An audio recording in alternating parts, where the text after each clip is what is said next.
তুমি কি জানো, কষ্ট সবসময় শাস্তি নয়, অনেক সময় কষ্ট আল্লাহর ভালোবাসার সবচেয়ে বড় প্রমাণ। তুমি হয়তো ভাবছ, আল্লাহ যদি আমাকে ভালোবাসতেন তাহলে এত কষ্ট দিতেন না।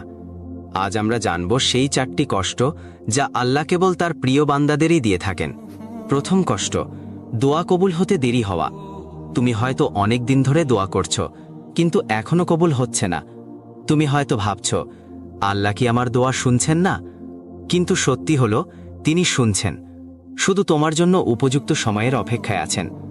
আল্লাহ চান তুমি ধৈর্য ধরো, আরও বেশি করে তাকে অনুভব করো। তিনি চান তোমার হৃদয় শুধু তার কাছেই নরম হোক। দ্বিতীয় কষ্ট, ঘন ঘন পরীক্ষা। জীবনে একটার পর একটা বিপদ আসছে, চারদিক থেকে হতাশা তোমাকে ঘিরে ফেলেছে।